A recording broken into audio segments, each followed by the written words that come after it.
I would speak to you today about the religious function of the psyche, because I think this really enters into the discussion that we have today. So Carl Jung said, life is too rational. There is no symbolic existence in which I am something else, in which I am fulfilling my role as one of the actors in the divine drama of life. That's his commentary on modern culture, on society, and modern existence. And his assumption was this overemphasis on the purely rational, positivistic view of the world creates an absence of an experience of transcendence and non-rational, and a devaluation of that. And as a result, what you have are symptoms. You have depression, alcoholism, addiction. You can see it rampant in our culture. Another man whom I'm going to reference is Huston Smith. He's studied world religions. He's renowned for that. His textbook on world religions, I think, is still in use today. He wrote, "The finitude of mundane existence cannot satisfy the human heart completely. Built into the human makeup is a longing for more that the world of everyday experience cannot requite." He's basically saying the same thing as Jung, that purely positivistic experiences do not satisfy the human heart. Romance is a good example of that in our culture. Most people have an experience of that at some point in their lives. That's an experience of transcendence. It's fleeting. But it is one of the few areas in modern culture, modern Western culture in particular, which people do experience it, given the fact that secularism is probably more the norm than not. So I wanted to talk to you a little bit. This is from Huston Smith's book, Why Religion Matters, about the difference between science and scientism, because we were talking earlier, one of our speakers mentioned the fundamentalist religious fear of science. And I think what Smith does is very good in terms of distinguishing between science and scientism, which is a form of fundamentalism. I know that people who are scientists cannot relate to the fact that they could be fundamentalist, but as Mr. Gottdank noticed, we're all capable of being fundamentalists. And this was Jung's insight, that really you have to look at your own shadow, your own propensity to project out that which you hate about yourself onto another person or group of people. And if we don't do that, we are likely to attack and vilify them. So science divides traditional and modern worldviews, as we heard earlier, provides facts about the natural world, and uses controlled experiment. Okay, so that's basic science approach to life. Scientism, on the other hand, assumes that the scientific method is the only reliable method for finding the truth, and assumes that the material world is the only fundamental of existence. Okay, so if you can't touch it, hear it, smell it, feel it, it's not valid. Now, as you well know, I certainly do as a psychologist, most of what I deal with is not positivistic. I mean, how do you touch and hear and feel love? And how do you define that? So we have a whole realm of existence that isn't applicable to science. That doesn't mean science isn't wonderful. It just means it has its limits and what it can attest to. So a positivistic, materialistic worldview creates an overdependence on the external. In other words, you always have to be looking outside of yourself for something. And whether it's consumerism, keep buying something new because you get excited when you buy something new. Another relationship, another movement of some sort, political arenas, anything that makes you dependent on an external reality leaves you lacking in the long run. So it creates a belief that things or experiences create meaning. And if you've lived long enough, you know that eventually that everything from the outside wears out. Ignores the important questions of life. Like, why are you here? And what's your purpose? And all those things. That's not something that could come from outside. And I think, again, returning to the theme of fundamentalism, that is the co-opting of the individual necessity to understand their meaning in life is to give it to some other group and say, well, they're defining that for me. So what we get are neuroses, and this is Jung's assumption, and symptoms. And for Jung, one of his views was the gods, meaning referring back to ancient Greek mythology, that there's something in the divine in the symptomology, which is, again, antithetical. How could anything be good about a depression or anxiety attack or relational disruption? For Jung, that is the royal road to the unconscious, and it lets you know that there's some need here that's not being addressed. Bidden or unbidden, God is present. This is on the plaque on one of his homes.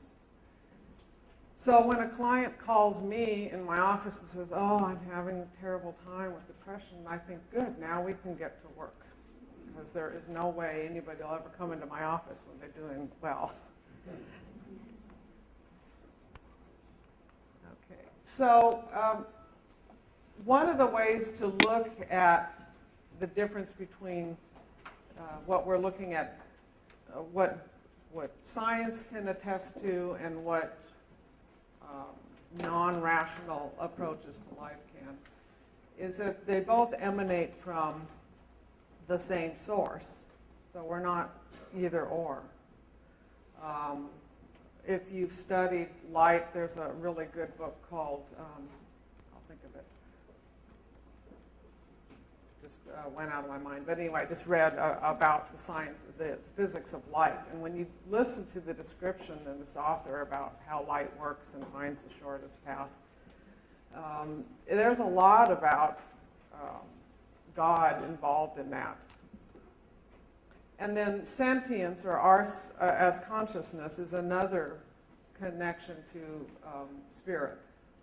So I think Houston Smith's argument is that science versus, not scientism, but science and consciousness both come from the same source. So consciousness is not simply an emergent property of life, but an initial glimpse of the spirit. This is what Jung also felt, that our integration of ourselves, which is a lifelong approach, gives you an idea, and particularly your unconscious symptoms, really have a divine quality to them, and that they're not in your ego's control, your conscious self. So that these are like television images, dreams, memories, perceptions. Our consciousness points to something greater than ourselves. And our longings point to something greater. There's the argument made that you wouldn't long for something that has no possibility to exist. So if you're longing for the ideal relationship, for instance, on some level we know that that may not ever transpire in this lifetime, but there is some reality out there that does exist. So for Jung, I just wanted to give you an idea of what a Jungian might look at in terms of the psyche, which is your totality of your conscious and unconscious self. So we're dealing with mainly, as you can see, the unconscious, even though we like to think that the ego is pretty much this. Just get stuck sometime trying to do something that you want to do, losing weight. You know, and you can't do it. Okay, so something else is running the show a lot of the times.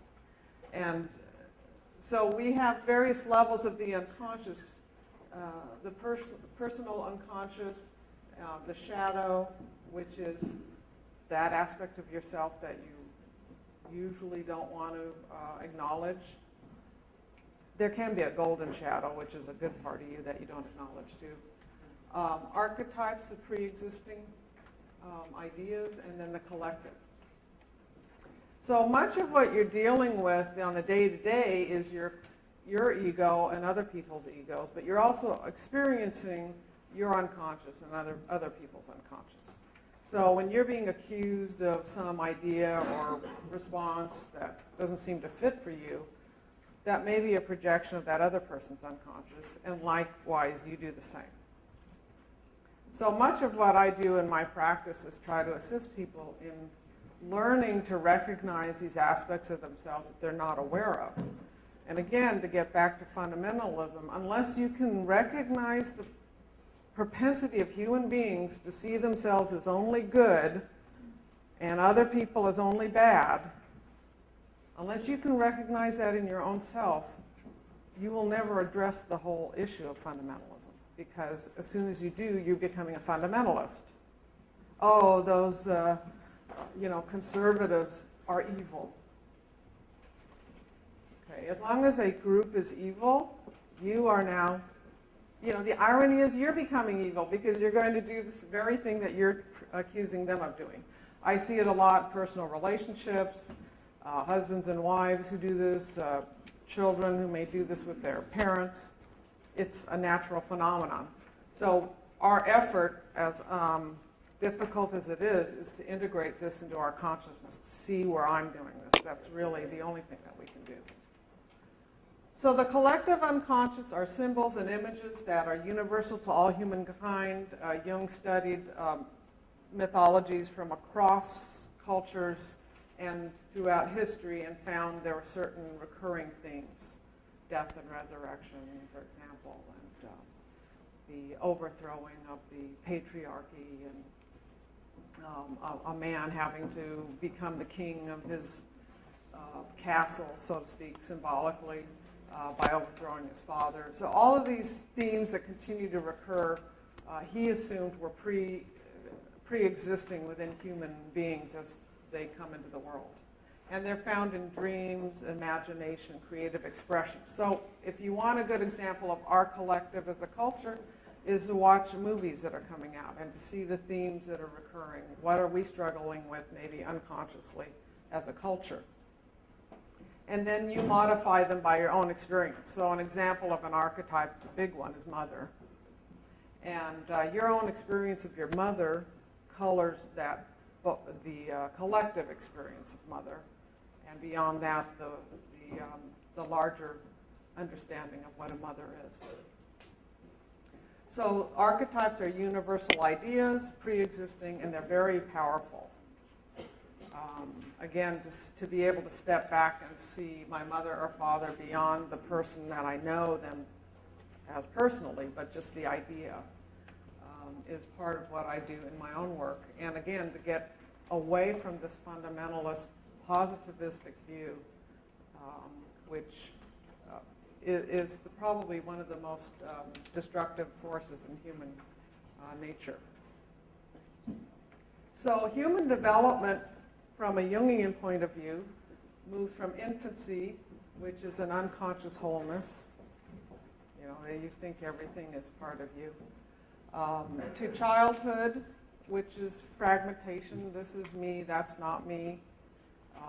I'm this way, I'm not that way. This is a good way to be, this is a bad way to be.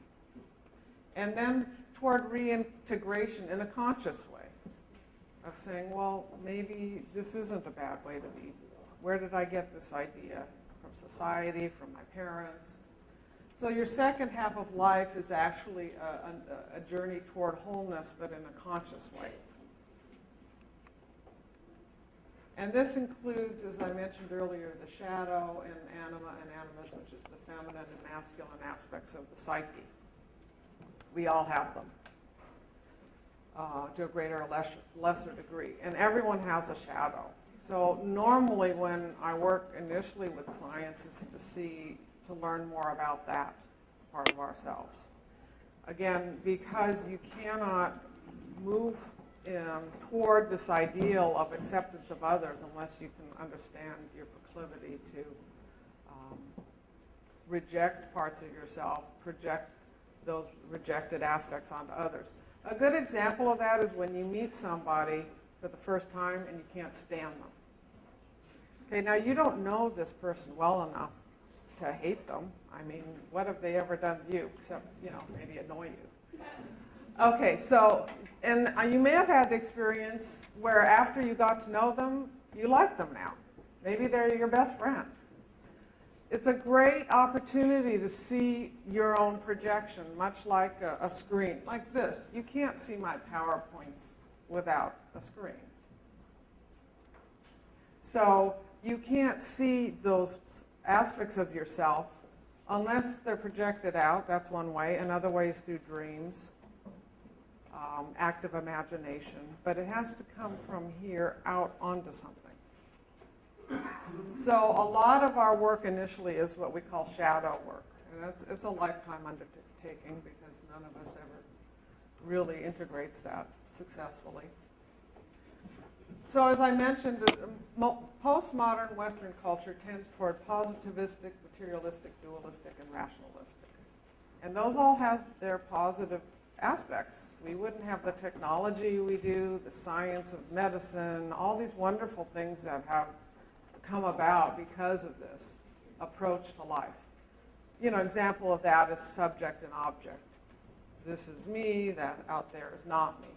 That's not actually a way of looking at the world that has always been in existence. In medieval times, there wasn't that. If you look at art, for example, there wasn't that representational type of art where everything looks like a picture. You would have a picture of the Virgin Mary being, basically 20 feet, and the baby Jesus tiny. But it wasn't because they were trying to represent the reality of that from a materialistic. It was symbolic of the importance of that figure. So people haven't always seen themselves, for example, as separate from the world. We have in all of our days of existence. And that creates a cost because now this isn't me out there. So part of what we're trying to do is say that there's a shadow side to everything. Positivism has its good points and it's not so good. And how do we recognize that? What's the shadow side? For example, of good deeds. Somebody once said, no good deed goes unpunished. So sometimes in our efforts to do good, we can actually create an evil outcome. Okay, so that's the fundamentalist view. I'm doing this for your own good. So you have to be really careful with this kind of tendency to shortchange our responsibility for acting out of our own values and creating this collective crusade against anything. So we are an ego-dominant perspective. There are many perspectives out there in the field of psychology, for example, that see Jung as a nutcase. He was psychotic, let's just throw him out. And my argument is if the purely egocentric approach to psychology was successful by now, we would have no neuroses, psychoses. We would be, have solved all that. Okay? So the proof is in the pudding. I think that the longing for the human heart of something larger than oneself, it exists. And I'd like to channel that longing into something better than just what our culture gives us at this point. So neuroses, substance abuse, anxiety, all of these are ways that the psyche says, you know what, your approach, your conscious ego approach is not, there's something missing that you're not attending to. So what Jung would call the transcendent experience, which in my youth, people were getting through hallucinogenic drugs. The problem with that, again, is you're using some substance rather than engaging in the world. But it gives relief to the burden of the ego. In other words, when one has what Jung called a numinous experience, it's one of those experiences you can't really define because it's just awesome in the true sense of the word. But it is a tremendous relief to the burden of being basically God, which a purely egocentric view contains. In other words, you're it. So inasmuch as you attain to the numinous experiences, you are released from the curse of pathology. When people, what Jung found is when people really have an experience of transcendence, the symptoms that they have are greatly reduced. Sometimes you can have a dream where you'll wake up and you'll think, wow, I don't know how to describe what I just dreamt, but it was amazing. A waking vision, bodily experience. I have some clients who are surfers. They'll experience that out in nature. Aesthetic, creative experiences. Sometimes synchronicity. You're kind of looking for a job and you happen to be in an elevator and somebody walks in and you start talking and they're looking for exactly what you're looking for, and you, wow, how in the world did this happen? For Jung, that was synchronicity. So John Muir, jumping around, but I thought he gave one of the best examples of what I'm talking about and what Jung meant by numinosity when he first encountered Yosemite. So I'm going to read this to you. It's a little bit long, but it gives you a sense of the numinous. He was so transported at that moment. This is from one of his diaries. He says, "We are now in the mountains and they are in us. Kindling enthusiasm, making every nerve quiver, filling every pore and cell of us. Our flesh and bone tabernacle seems transparent as glass to the beauty about us, as if truly an inseparable part of it, thrilling with the air and trees, streams and rocks and the waves of the sun, a part of all nature, neither old nor young, sick nor well, but immortal. Just now I can hardly conceive of any bodily condition dependent on food or breath, any more than the ground or the sky. How glorious a conversion, so complete and wholesome it is."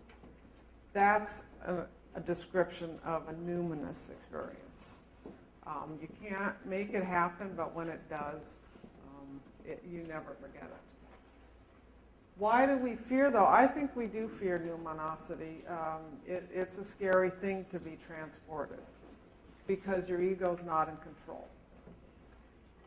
I work a lot with people who have phobias. That's a good example of, I need to be in control. Fear of flying, all that. It's all about not being in control at that moment.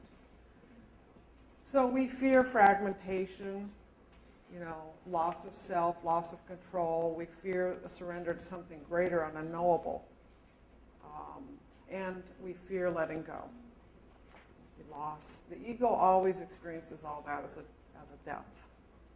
And so all those dreams you have of running away from something is usually involved with this kind of idea.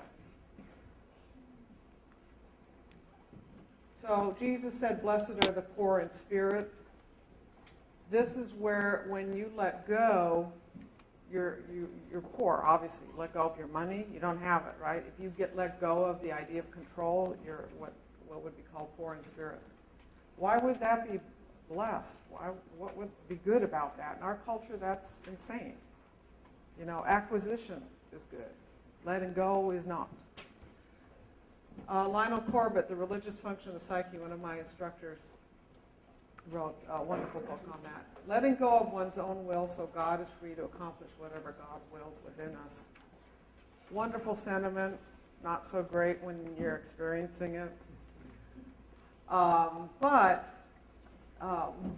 when we resist that impress, as I said earlier, that's where the next time you have a depression or an anxiety attack, if you will listen to that, much like a smoke detector going on, instead of taking the batteries out with a drug,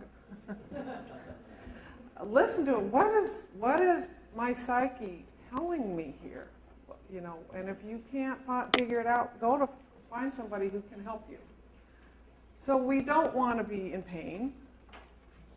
And we don't want to go into the unknown, and we don't want to lose. And all of that is what is being asked of you at some point in your life. Usually you have to be a little older than the students here. You're not there yet. You get to be on the course you are for a while. But around midlife, everything you build up, you're going to be asked to let go of. And if you don't, your body's going to make you do it eventually. So the postponed life is what Jung said we tend to live.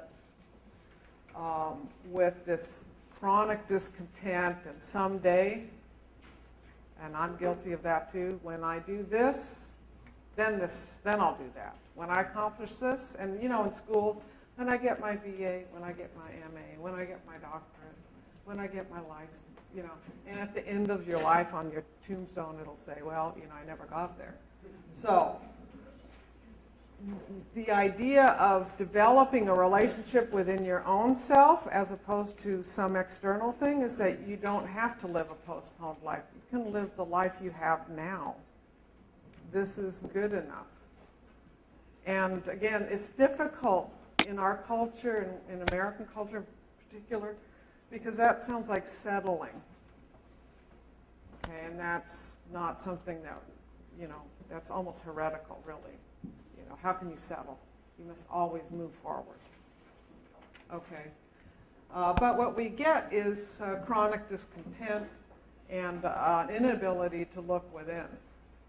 So what I attempt to do is just help, whether it's my students or my clients, develop a energy that goes inward into a whole world that exists within you. And you see it every night when you dream. And don't tell me you don't dream, you just don't remember them. That science has proved.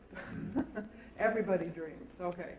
So if you don't remember your dreams, but you would like to, you can create a dream journal. There is an intentionality there to remembering dreams. I think your psyche is very efficient, and if you don't care about your dreams, why would you remember them, right? But when you do start to attend to your dreams and also your daydreams and fantasies, that can be another way of getting in touch with something other than just your conscious everyday self. You can then take those dreams and continue them, what Jung called dreaming the dream onward.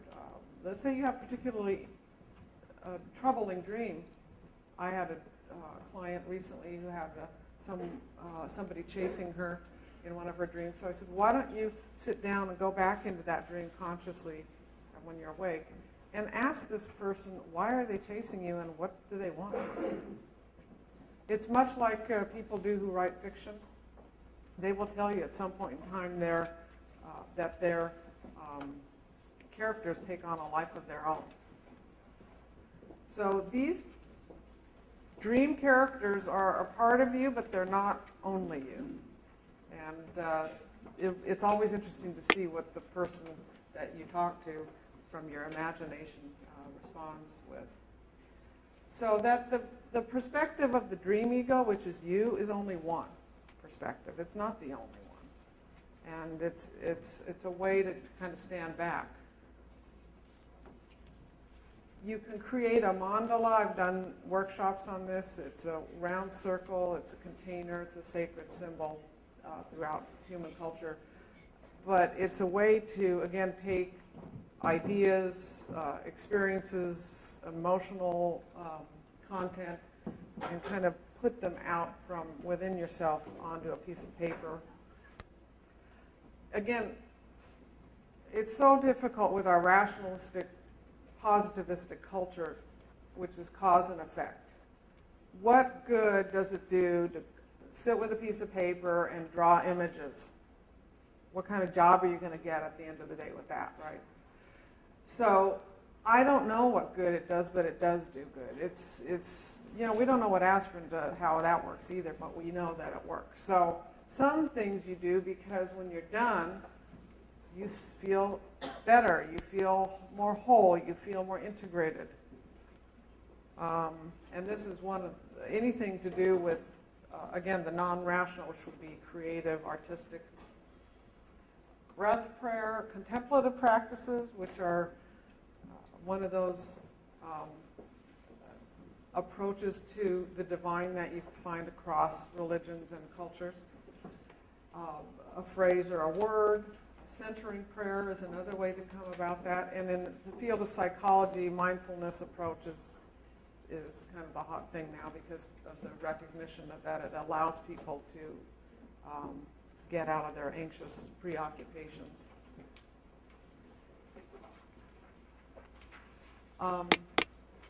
The idea that you should tend to what is rather than what things ought to be. And we live in the world of should. And then what happens when we're always the way things should be, we're never satisfied with the way they are. And we don't actually respond very well to the way things are. So step to the, what is the nature of my life in the here and now? As you really look at your life now and the way it's being experienced and who's doing what, that actually does take you to the next what is now. And each step becomes you become more conscious of what is. So there's a trust involved in that. And then to become engaged in something larger than yourself. Be willing to hear the call on your life. Sometimes you have to sacrifice. It takes a lot of courage to be individuated. If you look through human history, most of those people end up sacrificing their lives. But you may have to sacrifice the opinions of your friends, family. Why are you majoring in that? What good are you going to, you can't get a job doing that. That's stupid. I've worked with a lot of people who, as young people, were kind of slotted into a certain stream by their family's concerns for, economic well-being, which are, valid, but at the expense of what the call is on their own lives. And later on, in the school that I teach at the Chicago school, luckily you can come back if you make that decision in the wrong direction and reorient.